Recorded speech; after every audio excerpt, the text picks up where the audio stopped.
आइए सुनते हैं पौराणिक जितिया व्रत कथा। धार्मिक कथाओं के अनुसार एक विशाल पाकड़ के पेड़ पर एक चील रहती थी। उस पेड़ के नीचे एक सियारिन भी रहती थी। दोनों पक्की सहेलियां थीं। दोनों ने कुछ महिलाओं को देखकर जितिया व्रत करने का संकल्प लिया और भगवान जीमूत वाहन पूजा करने का प्रण लिया।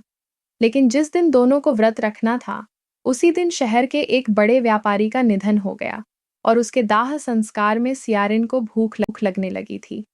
मृत्यु देखकर वह खुद को रोक न सकी और उसका व्रत टूट गया। पर चील ने संयम रखा और भक्तिभाव व नियम पूर्वक व्रत करने के बाद अगले दिन व्रत पारण किया। अगले जन्म में दोनों सहेलियों ने एक ब्राह्मण परिवार में पुत्री के रूप में जन्म लिया। उनके पिता का नाम भास्कर था। चील बड़ी बहन बनी और सियारिन छोटी बहन के रूप में जन्मी थी। चील का नाम शीलवती रखा गया।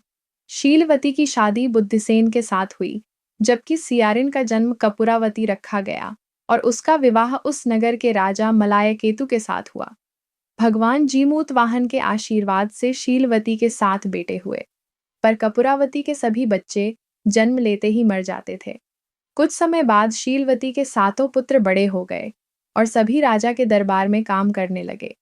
कपूरावती के मन में उन्हें देखकर जलन की भावना आ गई। उसने राजा से कहकर सभी बेटों का वध कर दिए। उन्हें 7 नए बर्तन मंगवाकर उसमें रख दिए और लाल कपड़े से ढककर शीलवती के पास भिजवा दिए। ये देखकर भगवान जीमूत वाहन ने मिट्टी से 7 भाइयों के सिर बनाए और सभी के सिरों को उसके धड़ से जोड़कर उन पर अमृत छिड़क दिया और उनमें जान आ गई। 7 युवक जिंदा होकर घर लौट आए। जो कटे सिर रानी ने भेजे थे, वह फल बन गए। दूसरी ओर रानी कपूरावती बुद्धिसेन के घर से सूचना पाने को व्याकुल थी। जब काफी देर तक सूचना नहीं आई, तो कपूरावती खुद बड़ी बहन के घर गई। वहां सबको जिंदा देखकर वह सन्न रह गई।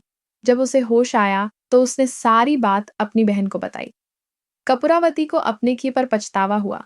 भगवान जीमूत वाहन की कृपा से शीलवती को पिछले जन्म की बातें याद आ गईं। वह कपूरावती को उसी पाकड़ के पेड़ के पास ले गई और उसे सारी बात बताई। कपूरावती बेहोश हो गई और मर गई। जब राजा को इसकी खबर मिली, तो उन्होंने उसी जगह पर जाकर पाकड़ के पेड़ के नीचे कपूरावती का दाह संस्कार किया।